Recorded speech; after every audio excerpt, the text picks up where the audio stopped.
Bonjour à tous, bien-aimés. Je voudrais partager quelques pensées avec vous sur le pouvoir de la langue. Ce que tu dis a un impact extraordinaire, formidable, peut encourager, peut même sauver une vie. Mais ce que tu dis peut aussi détruire. Et je crois que c'est important que nous puissions réaliser la portée de nos paroles, mais aussi peut-être la portée des paroles que les autres ont prononcées à notre égard et qui un jour, 2 jours, des années plus tard, produisent encore leur effet. Dans Proverbe chapitre 18, il nous est dit ceci, je vais lire quelques versets, Proverbe 18, à partir du verset 19, un frère, et on pourrait rajouter une sœur, que l'on a offensé, est plus inaccessible qu'une ville fortifiée, et des dissensions sont plus tenaces que les verrous d'un château. Verset 20, chacun goûtera à satiété les fruits de ses paroles et se rassasiera de ce que ses lèvres ont produit. La mort et la vie sont au pouvoir de la langue. Vous aurez à vous rassasier des fruits que votre langue aura produits. Amen. Il y a deux dimensions, deux aspects qui sont abordés, et je vais peut-être essayer d'aborder les deux dans cet échange, dans ce partage. Premièrement, c'est un frère que l'on a offensé est plus inaccessible qu'une ville fortifiée. Ça nous parle des cœurs blessés finalement. Un cœur qui a été blessé, un cœur qui a été offensé, même si c'est un frère, donc c'est-à-dire dans ce sens-là, quelqu'un qui nous est proche. Peut-être que l'on a blessé ou que nous-mêmes nous avons été blessés, notre cœur devient comme une ville fortifiée, c'est-à-dire qui est rendue comme inaccessible. Il dit, c'est comme une ville fortifiée, il devient inaccessible, inaccessible aux paroles, aux actions, aux actes même de bienveillance. Par exemple, quelqu'un qui a été blessé, trahi, même si vous venez après et vous manifestez de l'amour à cette personne, eh bien, ça va être très difficile pour que cet amour soit accepté. Parce que derrière ces actes d'amour, ces paroles d'amour, il y aura beaucoup de soupçons, beaucoup de méfiance à cause justement des expériences passées. Et le cœur de cette personne, peut-être que même ton propre cœur devient comme inaccessible, devient comme une ville avec des murailles autour, de peur d'être blessé à nouveau, de peur d'être blessé à nouveau. Et je crois que là, dans cette parole, il y a deux dimensions. Il y a premièrement une invitation pour nous à comprendre les autres. Une invitation pour nous à apprendre à être patient avec les autres. Parfois, nous sommes là, même dans l'Église, et nous ne comprenons pas la réaction des uns et des autres, parce que nous ne savons pas ce qu'ils ont vécu, nous ne savons pas ce qu'ils ont traversé. Et dans l'Église, nous sommes des spécialistes pour euh, avancer vers l'autre à coups de versets. C'est-à-dire que le verset, la parole de Dieu n'est plus une source d'encouragement, mais c'est comme un marteau pour taper sur la tête de l'autre en lui assénant, voici ce que tu dois faire, voici comment tu dois te conduire, voici ce que tu dois dire, à cause justement du fait que nous manquons d'amour parfois malheureusement. Nous utilisons la parole comme un instrument pour avoir raison parfois, pour défendre notre opinion, mais sans aucune dimension d'amour. Sans réaliser que l'autre, le frère, la sœur qui est en face de nous, c'est quelqu'un qui a été offensé. Pas forcément par toi, mais peut-être par une autre personne, peut-être par le passé, peut-être par son parcours. Dans son enfance, il a été offensé. Et comme il a été offensé, il a développé autour de lui ces barrières-là. Il devient presque inaccessible. Et le Seigneur dit, la parole de Dieu dit, pardon, que c'est le Saint-Esprit qui convainc de péché, de justice et de jugement. C'est le Saint-Esprit qui est capable de pénétrer justement les profondeurs d'un cœur pour aller parler, pour relever, pour restaurer celui qui a été blessé. Mais c'est important pour nous de comprendre que si l'autre réagit d'une certaine façon, c'est justement parce qu'il a été offensé. Et l'offense, c'est vrai que on peut la balayer en disant à l'autre, mais ce n'est pas grave, tu peux oublier, tu peux passer dessus. Oui, c'est facile à dire, mais ce n'est pas si facile à vivre parfois. Et lorsque je suis en train de vous parler de cela, J'ai en tête comment dire, la situation parfois d'une épouse, d'un époux qui, dans son quotidien, a été offensé, dans son quotidien, est offensé chaque jour, à cause de paroles, à cause d'attitudes qui sont blessantes et rabaissantes. Ça peut être dans les relations entre enfants et parents. Parfois, ce sont les enfants qui offensent les parents, mais parfois, ce sont les parents qui vont irriter les enfants. Et cela aussi, ça arrive. Et je ne parle pas de personnes qui ne connaissent pas Christ, non, je parle là même de familles qui sont en Christ. Et parfois, nous ne faisons pas attention à ce que nous disons et nous viendrons un peu plus loin, nous arriverons là sur la question justement de notre langue, de notre bouche. Un homme, une femme offensés. C'est un homme, une femme qui va développer encore une fois les forteresses. Et le seul moyen de renverser ces forteresses, ce n'est pas encore une fois un coup de parole, un coup de morale. Non, c'est par l'amour. C'est par l'amour. Imaginez cet homme, Zachée. La Bible nous parle de lui comme finalement quelqu'un qui agissait comme un voleur. Il en avait offensé beaucoup et très certainement que lui-même avait reçu en retour beaucoup de, comment dire, de remarques blessantes à cause de son attitude. Ça me fait penser à la femme samaritaine, cette femme qui vivait avec un homme et qui avait déjà eu 5 maris.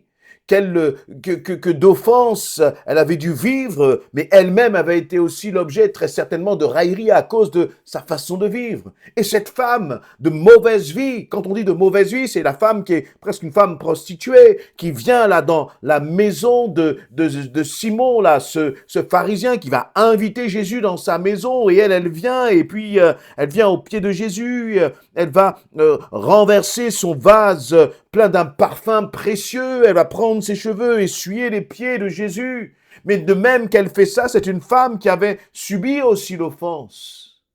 Et Jésus n'est pas revenu vers cette femme, ne lui a pas parlé avec des réprimandes.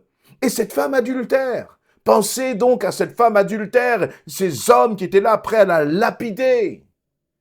Remarquez que dans les exemples que j'ai pris, c'est très souvent des femmes. Très souvent des femmes qui sont offensées. Ce n'est pas que les femmes qui sont offensées, mais malheureusement, et nous le voyons même dans toute l'actualité, très souvent les femmes sont l'objet justement d'attitudes totalement répréhensibles de la part des hommes. Pas de tous les hommes, mais de la part des hommes. Et donc, on développe dans de telles situations une barricade pour se protéger, pour même parfois survivre. J'entends des jeunes, par exemple, qui racontent, qui partagent ce qu'ils peuvent vivre au quotidien. Ce n'est pas évident dans le cadre familial. Ça peut être, on parle beaucoup à notre époque de harcèlement, par exemple. Et donc, des personnes qui vivent des choses terribles au quotidien. Et encore une fois, ce n'est pas à coup de tradition et de religion que ces personnes peuvent être guéries et restaurées. Et ce n'est pas à coup de tradition que tu vas être guéri, mais c'est en faisant confiance au Seigneur. C'est vraiment en te laissant pénétrer par sa parole, en te laissant pénétrer par son amour, en laissant ton cœur vraiment être inondé de sa grâce et de son amour, tu vas être guéri. Et finalement, de ces forteresses que tu as toi-même érigées, le Seigneur va mettre autour de ton cœur de nouvelles forteresses. Des forteresses de restauration, des forteresses de guérison, que lui seul est capable d'ériger sur ton cœur si tu le laisses te toucher. J'avance dans ces quelques versets. Il nous est dit ensuite, verset 20, « Chacun goûtera à satiété les fruits de ses paroles et se rassasiera de ce que ses lèvres ont produit. » Nous ne réalisons pas toujours à quel point nos paroles ont de l'impact. Les paroles peuvent tuer et elles peuvent restaurer et guérir. Des paroles que vous pouvez dire à votre enfant lorsqu'il est tout jeune, lorsqu'il est encore petit. Soyez vigilants, je vous en supplie. Faites attention aux paroles que vous semez. Vous savez, la parole, on peut dire n'importe quoi et puis ensuite venir et dire pardon. Le problème, c'est que même si on dit pardon, même si on demande pardon, la parole a été relâchée. Et celui qui a entendu cette parole, il est doté d'une D'où lui vient cette mémoire? C'est le Seigneur qui lui a donné une mémoire. Le Seigneur t'a donné aussi une mémoire. Et ce qui veut dire que même si tu demandes pardon à l'autre, sache que le pardon n'efface pas. Le pardon ne crée pas une sorte d'amnésie chez l'autre qui va faire qu'il va complètement oublier ce que tu as dit. Dieu est capable, à travers le pardon, bien sûr, de faire en sorte que cette parole n'ait plus un impact, ne blesse plus l'autre. Mais très souvent, il ne va pas oublier. Et j'ai l'habitude de prendre cet exemple de la pâte dentifrice. Vous savez, elle est dans le tube. Et une fois que vous avez appuyé sur le tube et que la pâte de dentifrice est sortie, parfois même on appuie un peu trop fort et puis il y en a beaucoup trop qui sort. Une fois que c'est sorti, c'est sorti. C'est impossible de le remettre à l'intérieur du tube, bien-aimé. Et elle fera son effet. Tes paroles, c'est la même chose. Une fois que c'est sorti de ta bouche, c'est impossible de le rentrer à nouveau. C'est impossible de revenir en arrière. Combien de fois on a pu se dire, mais oh, j'aurais dû me taire, j'aurais dû, tourner ma langue 7 fois dans ma bouche. Le j'aurais dû, eh bien, malheureusement, ce n'est pas suffisant. Parce qu'une fois que c'est sorti, c'est sorti. Une fois que ça a été dit à l'oreille, c'est tombé dans l'oreille de l'autre, c'est tombé dans l'oreille de l'autre. Et plus que dans son oreille, ça descend dans son cœur et ça brise, ça blesse, ça fait mal.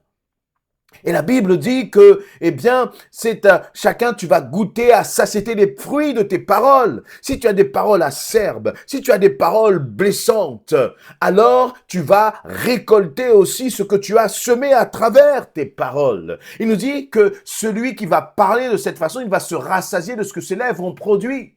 Si tu parles avec des paroles blessantes, eh bien, tu vas récolter aussi des blessures sur ton cœur et sur ta vie. Non seulement tu vas blesser l'autre, mais toi aussi tu vas être blessé en retour d'une façon ou d'une autre. Parce que c'est ce que tu vas semer que tu vas récolter. Et c'est pour cela, bien-aimé, que même dans le cadre du couple, tu es blessé, mais ne réponds pas à l'autre avec des paroles pressées de le blesser. Parce que finalement, ces paroles vont se tourner contre toi.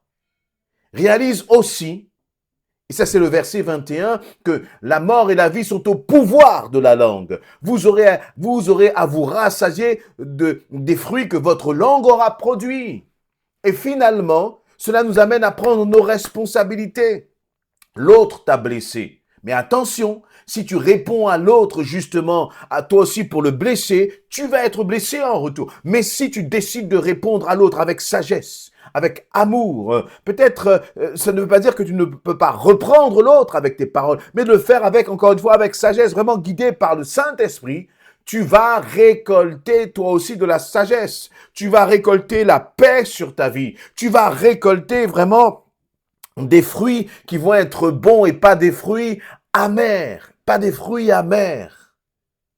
Et je crois que nous avons tellement besoin de réaliser la puissance, le pouvoir que nous avons là, entre nos palais là, vous voyez, entre la partie supérieure et inférieure de ton palais, à l'intérieur de ta bouche, il y a quelque chose là que tu vois là, en train de bouger et qui tue, mais qui donne aussi la vie.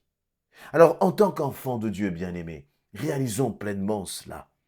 Finalement, Jésus, lorsqu'il est venu sur terre, il n'est pas resté silencieux, il n'est pas resté muet, il a parlé, parlé et parlé et parlé encore, il a annoncé la bonne nouvelle, il a parlé vraiment pour apporter la vie, pour apporter la vie. Ça ne veut pas dire qu'il ne disait que des choses qui plaisaient aux autres d'ailleurs, non, il parlait vraiment de la part du Père, il parlait vraiment au nom du Père, et lorsqu'il parlait, parfois il reprenait. Parfois, il était dur dans ses paroles, mais toujours juste, mais qu'il reprenait, qu'il encourageait, ses paroles étaient des paroles de vie. Alors que nous aussi, nous puissions être vraiment dans cette dimension de l'esprit, parler par l'esprit, et ne pas laisser notre chair, justement, parler à notre place. Non, il vaut mieux moins parler, il vaut mieux être moins disant, bien-aimé, moins disant, mais de parler vraiment avec cette dimension qui bénit. Réalise, et je veux réaliser, que je peux tuer, que je peux abattre, je peux blesser, mais en même temps, je peux restaurer, Je peux appeler la guérison, je peux renouveler, je peux bénir avec la langue que le Seigneur m'a donnée. Alors que ta langue, mon ami, mon frère, ma sœur, soit un instrument de paix, de guérison, de réconciliation entre les mains du Seigneur. Amen.